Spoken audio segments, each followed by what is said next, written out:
And also having Danny on the high note as well is going to be super, super interesting. But it's at that point in the standings, VKS have to pull these kind of things out. Yep. Just to remind everyone of the stakes of this game, Kagendra at the moment sitting at 1 and 2. That surprise victory against Team Vitality that we saw earlier today.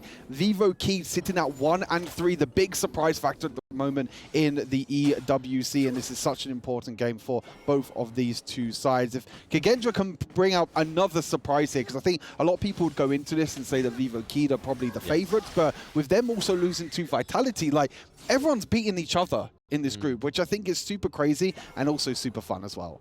I mean, we've got to think about as well that this is the first time we've seen VKS on the main stage. It could be main stage buff. They have been waiting for this moment to prove themselves in this main stage, and the draft is looking like they are here to prove it. They're like, yo, take the Zhongfei, take away some of our pocket picks, but we have something in our front pocket for you. And it's so far going okay for both of these teams. Yes, it is a very, very calm early game right now. We're seeing a few trades here to 0-0 from the Lady Sun as well. But that's going to be the thing, right? Lady Sun just making sure that itemization gets in place at the right time. Oh, 100%. I totally agree. And I mean, for the side of VKS, they have just so many slows as well. You know, you have the slow from the Sunbin, you have the slow from the Lady Sun as well. You have Lady Shen that can also slow with her ultimate. So there's so many ways in which they can slow down the likes of the Dharma, the likes of the Luna that like to, you know, rotate around, that like to be super mobile. It's going to be quite difficult for Kagendra to try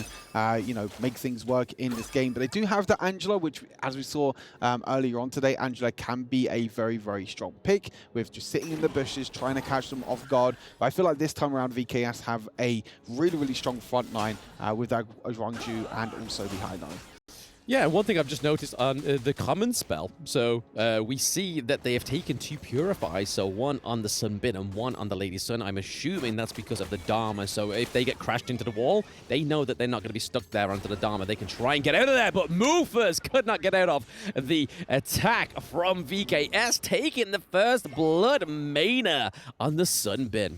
Yeah, really nice gank there as well from Danny, being able to get onto the back line there of Mufas. And with, you know, with Smite being picked up here for Zhongfei, can't really do too much to escape that one, unfortunately. And that's going to be a really nice first blood here for VKS. They keep that momentum going so far in this early game. As you can see, they're trying to defend at the moment. You know, one is trying to defend the jungle for VKS, making sure that no sort of invades happen as well. And one thing that happened during the S2 Invitational, which I loved, is the Brazilian players on Lady Shen. As we can see, the play into the mid lane again, the bombs are not going to tick over and do too much damage. But a comment that I made during S2 Invitational is both Loops and VivoKey, both their mid laners, like one, 2 of the best Lady Shen players I think I've ever seen, like even throughout even Malaysian teams as well. They play this hero like no other. They play it super aggressively. Sometimes you'll see them flash forward on Lady Shen to try and land the knockups, to try and land a huge amount of crowd control. So I won't be surprised if you see one trying to be the main setup for the team, even with the likes of Niap and Danny playing the tanks. I mean, one was the FMVP of Season 1 as well, so it really just shows how good of a mid laner he is. But this has been a team roster that's been around for some time, and it's really showing here. Yes, they haven't had the best standing in EWC so far, but Danny is able to use the recall ultimate there on Heino to keep himself alive and keep him in this battle a little bit longer as the Tyrant comes up. But that is a double stun from the Dharma, but there is that Shongyu push away that VKS are doing right here. That is a 2-0 trade right now for the Brazilian Titans. Yara Habibi, you better run. Insane play there. The push away in the end from VKS. As you mentioned, that Guan Yu pick coming up absolutely huge here for VKS, making sure that he can get the extra damage in there as well. As we take a look back at the replay, because it was actually, at first, it was Kagendra the ones looking for the engage, but the counter engage was so good. You had the pushback, and then you had the second pushback towards the wall as well. So many ways in which Niap with this pick can create space for his team, which which I think is going to be so crucial when you have the likes of Dharma and Luna, which at the moment just can't do enough damage to take down the members of VKS. Absolutely. If you can kind of control where people can go, and if you can be in control of what that team fight's doing, that's probably the best situation you can be in, and that Zhuang Yu is able to do that as well. So Dharma really thinking he had the control in that first part of the team fight, and then Niap was just like, nah, I'm coming in, baby. Coming in, pushing away. And they did get the T1 turret as well. So that was overall a fantastic fight for VKS, really showing that even though they took an L from Team Vitality, they're now 4 up to Kagendra, who's just beaten Vitality, and they've just taken the first Tyrant as well. Tyrant secured here. You can see how this tank Hino pick can be so frustrating to deal with. Just going to use the ultimate to get away to safety. The CC immune as well. But Dharma, the ultimate against the wall again. One being completely caught off guard, but it is going to be traded back by Seiza on the Lady Sun. The extra slows in the end as well. You can see how annoying it is for Kagendra to jump away. The double kill, but as it is going to be traded back by 0-0. The shutdown gold going over to the long as well. And you're just seeing already in these team fights how annoying it is to play against this squad of VKS. As long as trying his best to try and defend off against the tower, he's going to try and go for the 1v2. Niap is super low on HP. The flash forward, the flash away. Angela, oh, it was so close in the end. Flash is going left, right, and center, but Niap survives on 1 HP. Yep, Niap pulling out the Hail Mary play just to save his life there.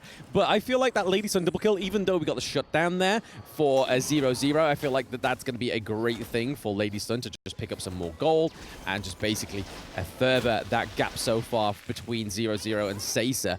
But again, we just saw that Kagendra was able to get the Overlord, so a 50-50 split in that early jungle phase is better than losing everything to VKS.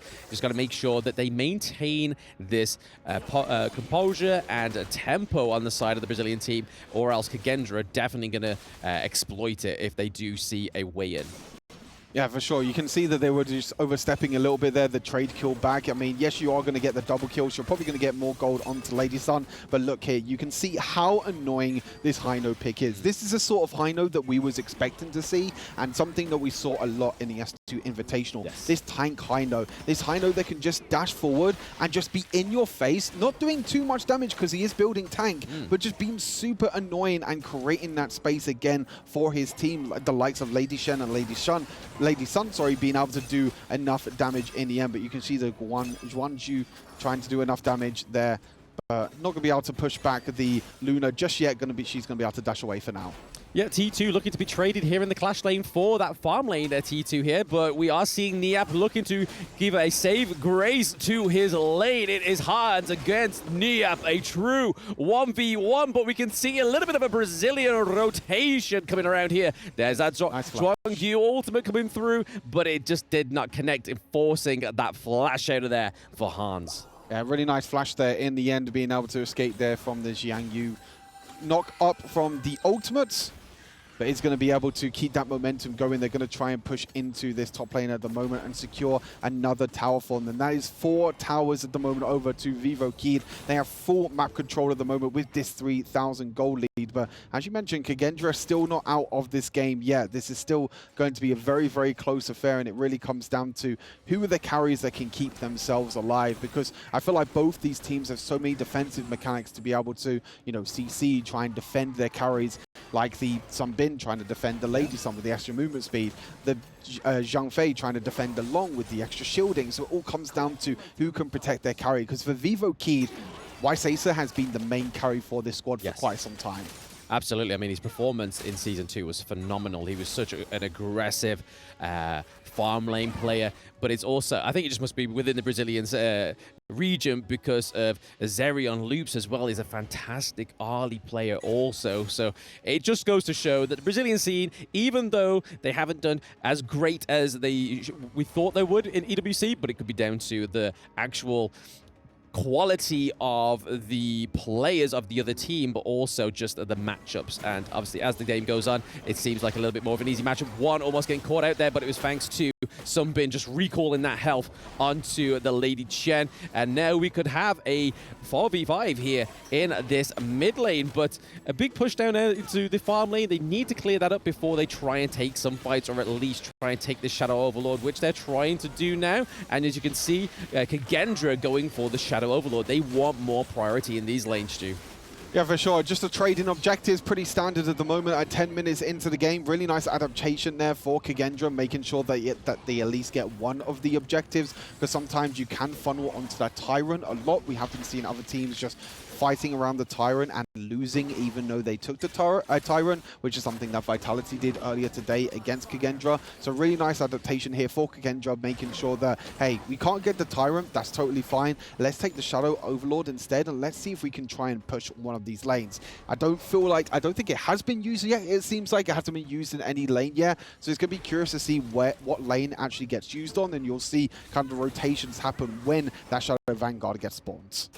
I think they're just probably going to wait till there's like a clear push. Oh! Like this mid lane. But okay, Dharma with a few dashes there, but it gets nullified thanks to Sunbin's healing capability. Seiza coming through with another kill. And that Tyrant, that Shadow Tyrant extra damage buff is huge into these team fights right now. So we see the Kagendra's forcing that Shadow Tyrant into that clash lane, because if they didn't, they would have lost another T2, which would have been crucial for them. But it looks like Wero is looking to take a T2 from VKS in that farm lane. So a little bit of a trade here may happen across the map.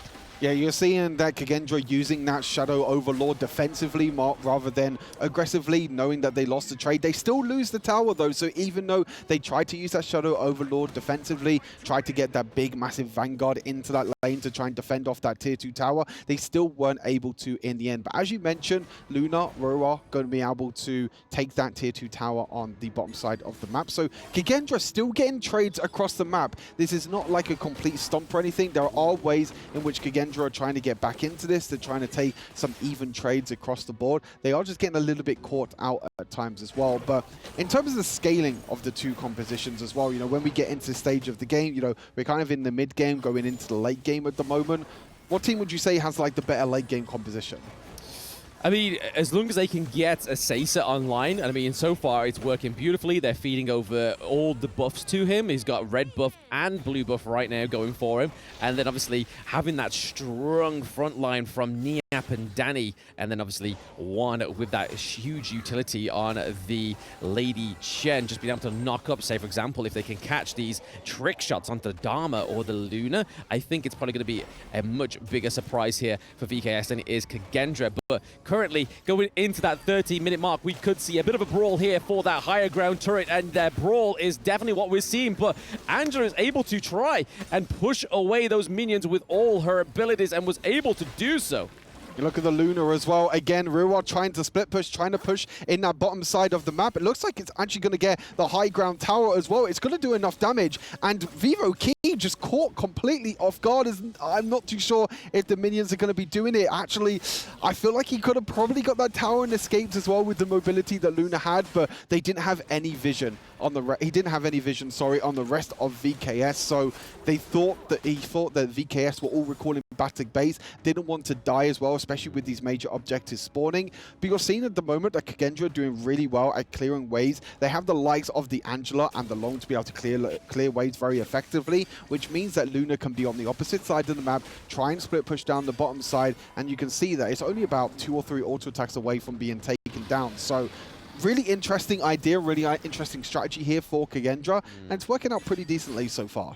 Yeah, the split push, rather than using Luna as a clean-up mechanic within these team fights, because of the Niap and obviously Danny being such a strong front line, I think it's not quite viable. If she tries to go to that back line, we'll just see the Zhong Yu just come through and just clean him into the direction that he wants you to be in. But the Shadow Tyrant does go over to VKS once more time, Stu, and that does mean more damage buffs. We see Mufus looking pretty low as well, getting caught out by that Lady Chen ultimate, and then Dharma is just trying to stop stop this minion wave in the mid lane, but could be getting caught out here. He still has his flash if needs be. The Blazing Brilliance onto the back line as they try and chase the Dharma was a very good call from Kagendra. You can see right now the extra mobility that Vivo Keys have, being able to rotate so much quicker thanks to Sunbin's movement speeds. You also have the extra poke damage as well from the Sunbin, making it super annoying, and also the slows, making it super annoying for Kagendra to deal with. As you mentioned, again, Kagendra doing extremely well at defending their high ground towers. You can see that Niap went down to the bottom side to make sure that lane was pushed in. I think Vivo Keys have to keep that in mind now, which is going to be something they have to worry about, I think, throughout the rest of this game. Yes. Is where is Luna on the map? And you can see straight away, look in the mini-map at the moment at your bottom side. Luna is going 1v1 at the moment against Xiang Yu. And this is the thing, right? Every single time the VKS step forward, they have to make sure that they have eyes of Rua. They have eyes on Luna, because every single time she's going to try and walk up and take the high ground tower. Yeah, it does make her absent from these neutral objectives, though, so that could be crucial for them. But she is trying to play around the Zhang Yu. They're using it as bait here because they're currently going for a 4v4 under the Shadow Tyrant. They're not going to get it reset, so we do see VKS actually getting another clean neutral objective. But the Sage Sanctuary baits Hans into the team fight. Hans goes down. Dormer is gone by, and there is Long getting wiped out by Lady Sun. That is a 2-0 trade. A Shadow Overlord over to the side of VKS. It's only a matter of time, Stu. Whilst they have that Shadow Vanguard, that's going to relieve that pressure in that bot lane. The Resurrect was so huge there, the item being picked up there from Seiza, being able to survive that Dharma flash into the back line. That Resurrect was so huge, and then 0-0 tried his best to use his ultimate to try and get onto Lady Sun, but as soon as Long land, Lady Sun was like, boop, your head's gone, see you later. No worries there at all for Seiza. Again, having an incredible performance here on the Lady Sun, a pick that he has played multiple times in both HoK BR Season 2 as well, and has been an incredible pick. And now Kagendra, they're on the back foot. All high ground towers are being taken down, and the split push is no longer an option. No longer an option, and we see that Luna's trying to keep that Shadow Vanguard away from that crystal. But I think it's probably best here for VKS to not try and be too aggressive. The Vanguards aren't quite around yet. They probably just need to just reformulate what they're going to be doing here. But that completely wipes out all those higher ground turrets now. So the only thing standing between VKS and their second victory within the EWC Mid-Season Invitational is that crystal.